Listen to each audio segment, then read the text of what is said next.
Hey, welcome back to my channel. On today's episode, I'm going to be doing a sewing pattern review. For all of you who've watched my February sewing plans, I had talked about how I wanted to sew one of the patterns from Tilly and the Buttons book Stretch. For all you've known, I think I mentioned a couple times how one of my favorite patterns that I love from this book is the Frankie baseball tee. Let me show you that real quick. It's just a really cute 70s inspired baseball tee. I've actually made it and the variation that it has kind of with the mixed different colored fabric for the sleeves and the bottoms part. I've done that and I did so many different variations, but when it came to this big one, one of the ones that I really wanted to make was the Freya sweater. Now it's a sweater and a dress. There's different variations. They even have a variation where it has a little cowl neck, which is so cute.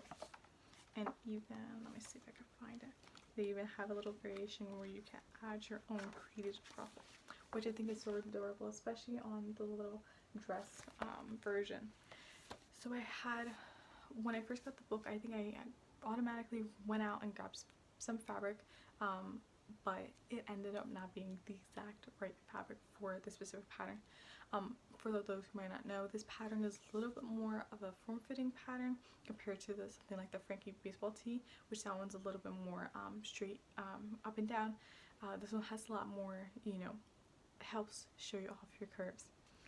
And so some of the fabrics I was picking I thought was stretchy enough and would work, and it just wasn't working. I think I made two variations, one of them in this like weird blue, like navy blue, with like the inside was like a totally different fabric, and it was kind of confusing, but it stretched.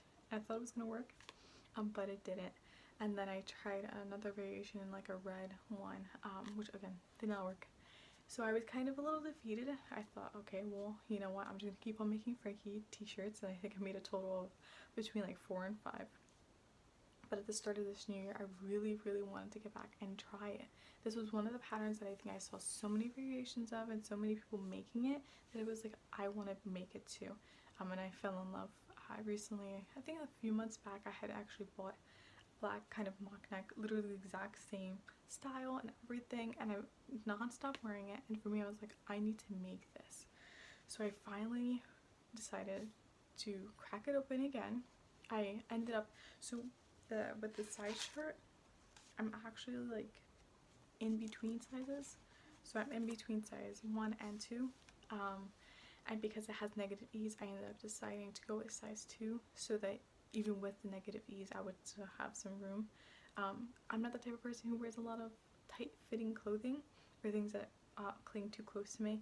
I think that's also one of the reasons why I geared so much to the Frankie baseball tee, which is because it was a lot looser and I just like the way that it fit. So I went with the size 2, and I ended up really looking at the fabric suggestions she had to see if maybe I'm just, I obviously know I was picking out the wrong fabric. So I was trying to see, what different type of fabric I can use to kind of be able to give me the stretch and the fit that I want. So I ended up going with a 1x1 rib knit.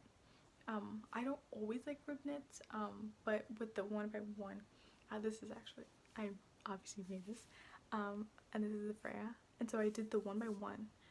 And what's good about this, the 1x1 compared to the 2x2 rib knit, is the fact that I feel like you can't see the ribbing as much, which I think when you're making a whole garment in ribbing, that would be so much better than to see like the big chunky ribs.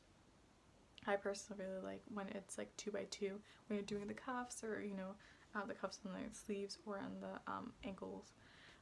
But I ended up just getting the 1x1 since I just like the way it looked. What was great was that it actually worked. I was very skeptical. I was very nervous. I was like, I'm spending money and I hope it's not one of those, sewing fails where I cut out all the fabric and I try and sew it up and it doesn't fit. It fits amazing. Now let me see if I can kind of get up a little bit better to show you. I have tucked into some higher-waisted pants, and it's just a little mock neck. I absolutely love mock neck. Long sleeves. and I just feel like it fits really nice. It's tight, but it's not like overly tight. It's not to the point where I feel like I'm suffocating or like I can't move. I actually wore it today, earlier today, because I was going out and I had a bunch of plans to kind of run errands, and it was great because it was by far one of the coldest days we've had in a while, and it just really kept me warm. It was very clinging to my body, which was nice, especially when I had a sweater on top, and it was just, honestly, I'm just so happy. The sewing was super easy. What I love about Tilly and the buttons and all her instructions is just how straightforward it is and how thorough. One of the coolest things I liked from this was when she had suggested how to stabilize the seam on the top of the shoulder. She mentioned different ways to try and do that. I ended up going with ribbon, and I just stitched the ribbon in. What she said, the great thing about that is to keep it from stretching out, which I think is something that I've seen happen in a lot of my shirts that I have that I've bought, is the fact that sometimes they kind of stretch out and they kind of lose shape, which gives you kind of that weird look. So I really appreciated the little tidbit, the tips and just techniques that she suggests. I also like the fact that they had different variations. I probably honestly should have done this since I was going with yellow. I think it would have been cute. But I like that it has like different variations where you could do the mock neck or the cow neck, or just a little, I think the cow neck is so gorgeous. Like, I think I have to do that next. So I just kind of like the way that it just shows you how to like take one thing and then make it into so many different pieces. The only thing I would say that I might have to tweak next time I make this is I don't know if it's that I think it might be because I have either too long or too short shoulders. I can't figure it out, but I notice when I move I kind of get like a little bit of like a bat wing. It could also be the fabric, maybe that I didn't cut the seam down enough, but besides that, it feels really great. It was such a great and easy sew.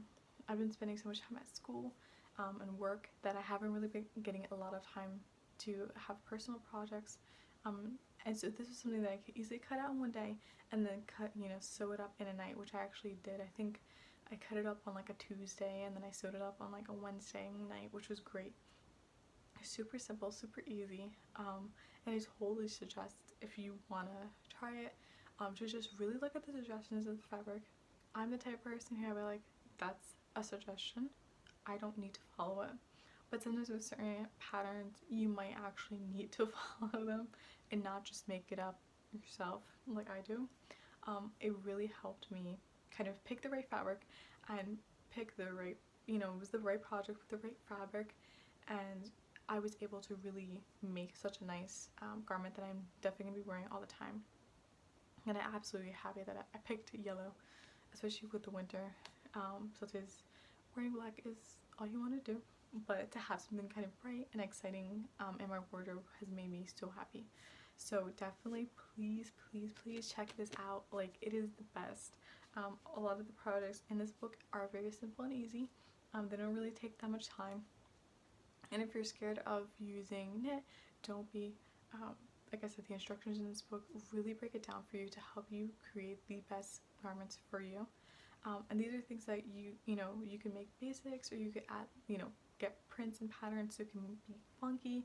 You can make it your own.